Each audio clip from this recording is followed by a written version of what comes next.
Welcome, and thanks for visiting the American Atheist website. I'm Ellen Johnson, President of American Atheists. This past Sunday, Americans joined together in the important annual celebration of Veterans Day. This event salutes the many men and women who have served and are serving our country in the United States military.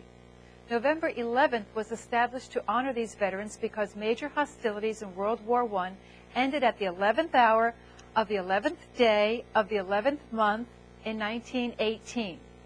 So Congress passed a resolution in 1926 calling it Armistice Day, and in 1954 another act declared that it would henceforth be known as Veterans Day. Unfortunately, our country has not always recognized or honored all of the 24.9 million men and women who have served their nation by wearing the military uniform. Blacks, Hispanics, women, and other minority groups enlisted and fought and in some cases gave their lives in service to our country. And when they returned home, they had to fight another struggle for recognition of their service to America.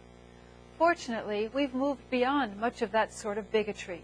We recognize the achievements of the Tuskegee Airmen and the heroic deeds of Japanese Americans who fought in Italy, for instance.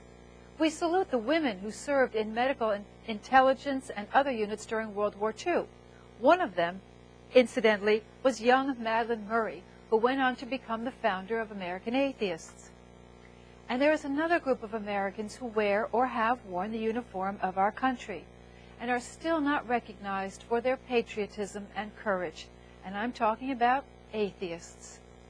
You've heard that old canard that there are no atheists in foxholes.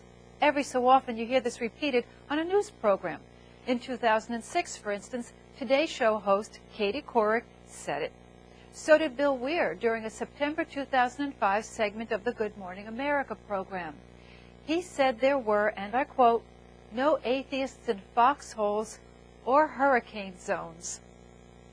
By the way, American Atheists protested this, and we received a retraction from Mr. Weir. The phrase, "there are no atheists in foxholes," originated during World War II, and I find that interesting because it means that for many generations it wasn't part of our American vernacular or anyone else's. There were unkind things being said against atheists, of course, but the suggestion that we were cowards or unpatriotic, well, that's a modern fabrication. The origin of the phrase really isn't clear. It could have originated with wartime correspondent Ernie Pyle, but it has also been attributed to Lieutenant Colonel Warren J. Clear, who was said to have uttered it in a story of Baton's final weeks, delivered during the Army Hour program over the NBC Red Network in 1942. It has also been attributed to the member of some clergy somewhere. So we're really not sure exactly what the origination of it is. Atheists have always found this to be offensive, this statement, and just not true. After winning her famous case in front of the U.S. Supreme Court in 1963, which helped to abolish mandatory prayer and Bible verse recitation in the public schools, Madeleine Murray went on to found American Atheist Veterans Group. Today, there are atheist groups for current and past members of the military, like the Military Association of Atheists and Freethinkers, that work to defend the rights and reputations of non-believers serving our country. Just recently, our nation lost 2 military atheists who were authentic, red, white, and blue war heroes. I was privileged to know one of these gentlemen. His name was Hans Kasten, and he died this past August at the age of 90. Hans Kasten was born in Hawaii, grew up in Wisconsin, and at the age of 15 concluded that religion was, as he said, pure mythology. He volunteered for the Army in 1943 and was part of the wave of brave young men who landed at Omaha Beach during the D-Day invasion. Hans and his unit were later among the hundreds of American soldiers captured by the Nazis and shipped to the infamous Berga slave labor camp. While a prisoner of war, Hans Kasten was made the liaison between the camp administrators and the prisoners of war, all because he was fluent in German. When he was ordered to identify the Jewish prisoners, he risked his life by refusing. He was beaten relentlessly. He escaped twice and barely survived the horrific ordeal.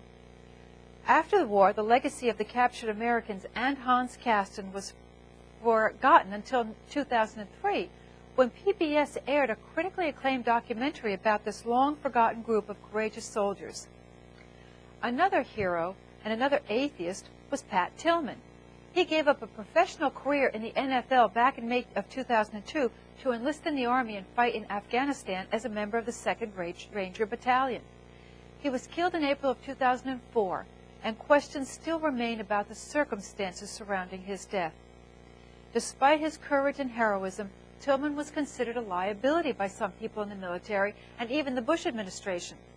He had become critical of the war, and he was an atheist, so he didn't exactly fit the cookie-cutter image of a fervent religious believer serving his country. These two men are just part of the story of atheists in foxholes.